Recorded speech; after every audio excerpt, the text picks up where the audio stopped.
So overall, would you recommend being a CST Cadre member to other lieutenants? Yeah, I think it's a great experience before you kind of start your Army career.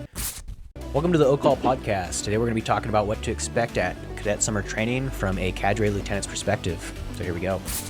So Alec, you were a Cadre at Cadet Summer Training. Tell me a little bit about your experience there. Yeah, so before we get into that, I just kind of want to put a disclaimer out there. So I was told by my cadre that if I did the CST Cadre time, it would bring up my BOLC date. Correct. So basically, you don't get like a guaranteed BOLC date when you graduate. And the problem is when you're active duty, you can't kickstart your career until you complete BOLC.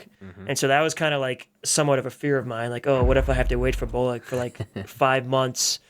I'll have to find a job or something, right? I have to do something with my time before I start my military career. Right. And so that was what motivated me to do the Cadre CST time, because I would go right into that after graduating. Yeah, and it starts your promotion time too earlier. So once you start active duty orders, then you'll be able to pin like 18 months after that, as opposed to waiting the 3 to 5 months and then starting orders BOLC and then waiting the 18 months. Yeah, so something interesting actually is when you commission as an ROTC officer, you're technically in the reserves until you go on active duty right. orders. Yeah, and you do that within your first week of arriving at CST. It's part of the in-processing. Cool. Yeah. When you're a cadre member. Like the first week when you arrive as a cadre member, it's just all in processing. You get your barracks. So you basically stay at the Fort Knox barracks while you're a cadre member. You bunk with like 3 other guys.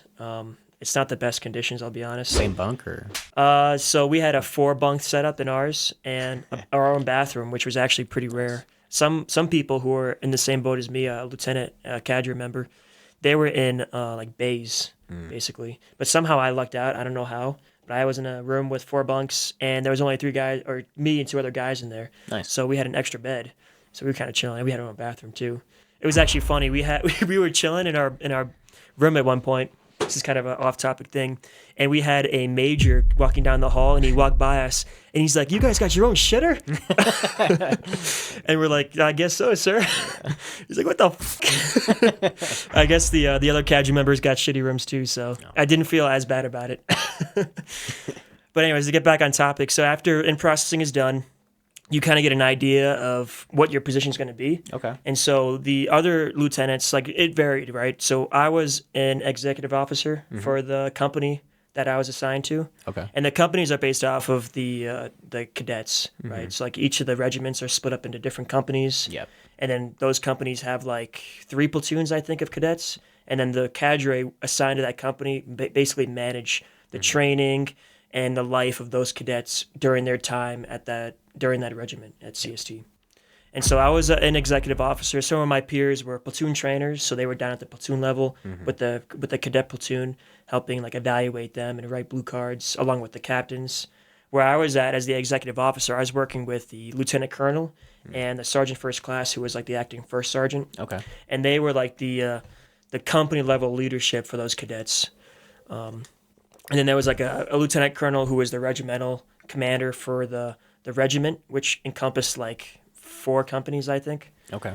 And so in my position as the executive officer, I worked hand in hand with the lieutenant colonel and the first sergeant who managed that company, which then encompassed those platoons, which were managed by captains and other sergeant first classes, sometimes staff sergeants, and then other lieutenants.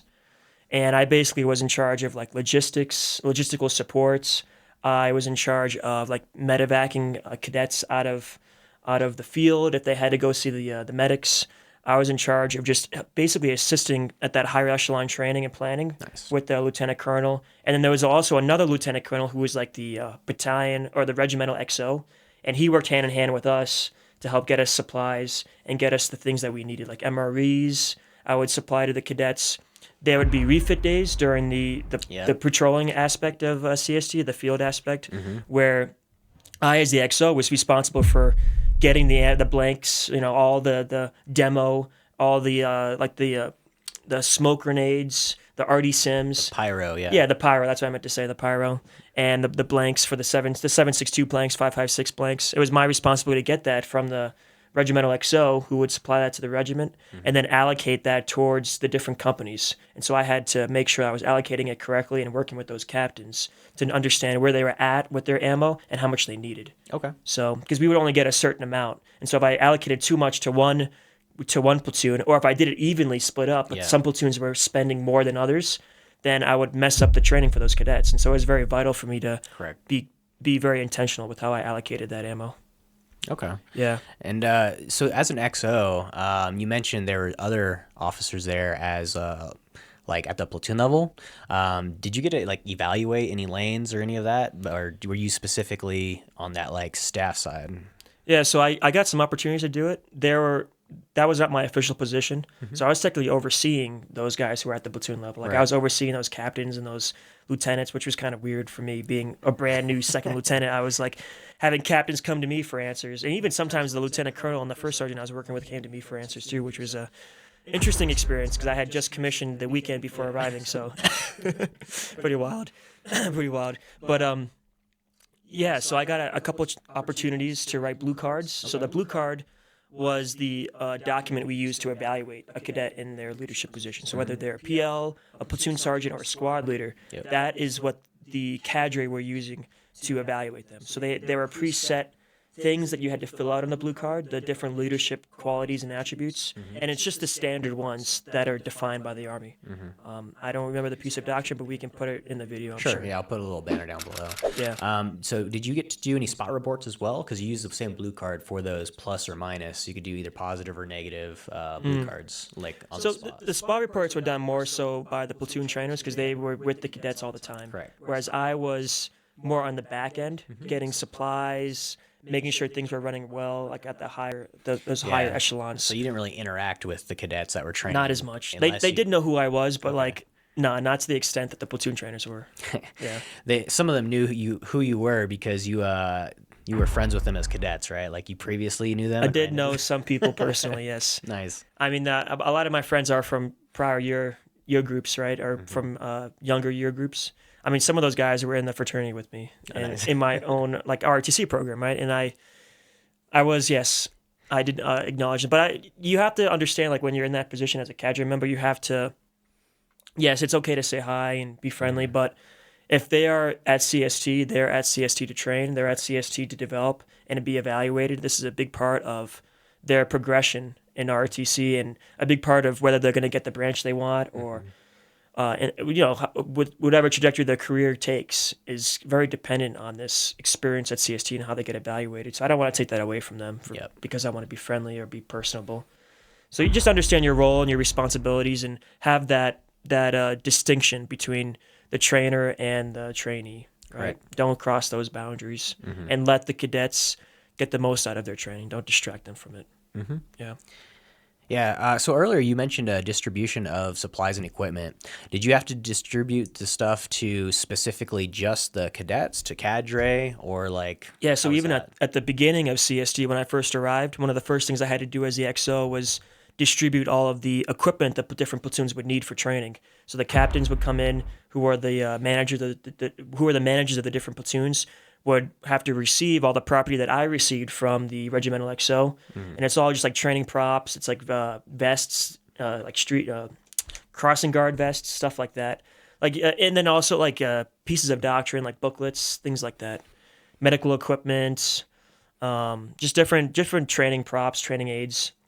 And I would have to sign that down to those different captains, and then they had to return all that stuff to me at the end of it. And if they didn't have it, I mean, then, statement of charge. Yes, the glorious statement of charges. So just make sure if you are in an XO position at CST that you sign that down appropriately. Use 2062s that you have. And I understand you will be inexperienced. Like it was my first time seeing a 2062, unfortunately. Yeah. But I had a good NCO with me. The first sergeant was like my counterpart, basically. And so she was there with me along the way, and we kind of tackled a lot of this stuff together. I actually had my own pickup truck while I was there. They supplied me with a government truck, and I was using that to supply people with things and carry people around, and bring them to different locations. And it was pretty cool. I was kind of like on my own for a lot of it too. Like as the XO, I was kind of working independently. Nice. And linking up with the lieutenant colonel. I'll be honest, our lieutenant colonel was kind of lost in the sauce a little bit, but working with the first sergeant a lot and just making things happen for the company on the back end, kind of in the background, you know? Yeah. Getting food to them, getting them supplies, getting them information. And yeah, like the XO, even as the XO, I was a big part of like Lenin's, like getting them their stuff in the barracks. Yeah, yeah. And so like every time we'd switch out sheets, like I was the guy who managed that whole process. Like all the cadets would come down with all their stuff like bundled up, and I'd be the guy like directing people to like, oh, put it in this pile, that pile. Put your sheets in this one, your blanket over exactly, here. yeah. And then I would have to coordinate with the people who would come and pick it up and take it to the laundromat or whatever. Okay. Yeah. Nice. Do you have any advice for cadets that are going to be attending CST in the near future? Yeah, I would definitely say take it serious. But like the products that we mentioned that are important to the labs are the same products you'll want to take to CST, because you'll see a lot of similarities, right? Like we had mentioned prior that the Ranger Handbook is essential, and a lot of things that you do at CST are based off of the Ranger Handbook. Correct. The blue cards that we write are the leadership attributes that are very well known and that are straight from the Army doctrine. Yep.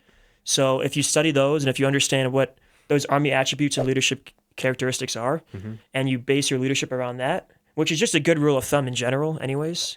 I mean, they have those attributes for a reason. Then you'll be successful at CST. So it's almost like a grading rubric. If you know what those leadership attributes and competencies are, you can use those to just be like, I need to hit, these it's just general, but like you kind of know what you're hitting, and then you combine that with TLPs, and you'll be able to, especially if like you're being evaluated and you're like, hey, I've just received a mission, I'm now going to go issue a warrant. Yeah, the troop leading procedures, like literally just follow that step by step. What I'm saying is, if you exaggerate it and you show like, hey, evaluator, I am currently on this step of the TLPs, and then like prior to that, you read up on the leadership attributes, you read up on all the other stuff, and it all goes together to like give you the rubric of what you're being graded on. Yeah, I agree with that. So then, do you have any advice for lieutenants that are going to be cadre at CST? It's hard to really give advice on what to bring or how to prepare, because you kind of you show up, have an open mind, be motivated, be ready to learn, and know that you're going to be thrown in a position where you're just not going to know a lot about how to do it, and it's going to be new to you. And you just have to be quick. You have to be quick to adapt and be open to learn from the captains and the other higher ranking individuals who are there, or even the sergeant first classes too. Like you're going to be working with people who outrank you across the board, right? Like captains, lieutenant colonels, majors, and then you'll be with a lot of experienced NCOs too, right? Because it's going to be up all the people from the different ROTC programs who work there, right? All the different like mills like PMSs and APMSs and the class instructors or whatever from those different ROTC programs. And so all these people have an abundance of experience. Like utilize them, like talk to them. Don't think that you're alone. Think that look at them and be like, these guys and these girls are these men and women are resources that you can utilize. Because like for my position as the XO, I don't know if there's really any products I could have brought that would have helped me out. Because it's very chaotic at CST too. I think that's just the TRADOC world. It can be unorganized at times, and things happen very sporadically, and maybe it's cadet command too. I don't know. You have to find yourself kind of like in the knife fight a lot and just figuring things out. And that's okay. Like it builds you into a strong leader. And you can plan as best you can, but things will come up and things will change. So, and that's just like an active duty Army anyways. So it kind of prepares you for what you may encounter when you get to your first actual unit. Yeah. So overall, would you recommend being a CST Cadre member to other lieutenants? Yeah. I think it's a great experience before you kind of start your Army career, because you go to CST, you work like long hours, it's kind of crazy and chaotic, and then you go to BOLC, and BOLC is, in my opinion, pretty chill. So it's kind of like a nice change of pace. Yeah. And you kind of are relaxing. So like it's cool to.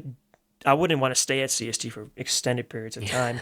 And I will say this, depending on the position that you were assigned to, it's like for me as an XO, I was only there for one regiment. I was there for the regiment that I was assigned to, and then I left. But some people were not necessarily assigned to a company or a regiment. They were assigned to like a phase of the school. And so like they were responsible for like Wolverine. And so they had to stay there the whole summer. Oh man. And so you do run that risk of being assigned as like an aide to like a portion of the class of this CST experience. Yeah. Where you have to stay there and help facilitate the training, or like, I don't know, build that training area and be there the whole time. Okay. It's like some lieutenants did do that. Like they were there for Wolverine or Panther, or they were like They were part of the first phase where you're in like the barracks and such, but they were in a role that was like an admin role that had to stay there the whole time. Wow. Because they would help each regiment as they process through. Yeah, I'm sure they got a bunch of valuable experience, even though it kind of sucked being there for that long. Yeah, like some of those people were there for but- like 3 months. All right. so- I mean, I I was only there for like a month and a half, so it wasn't too bad. okay. Yeah. But you work the whole time. Like you literally have like no time to do anything else. I was just doing my job. No time to go Constantly. off post or freaking go to the bar or any of that I stuff. will say this: the time that I had between leaving CST and showing up to BOLC, I had some time off, like some time to move, because I had to go from Fort Knox to Fort Leonard Wood, which is like a 12-hour drive or whatever. And within that period, I was able to go to Nashville. It was pretty fun. Nice. Yeah. So I'm grateful for that. That was a good time. Yeah, if you found any of this content valuable, make sure to like the video and consider subscribing to the channel. Yeah, and check out either of these 2 videos that just popped up on the screen if you want to learn more about what you need to know before commissioning as an officer or before taking your first platoon.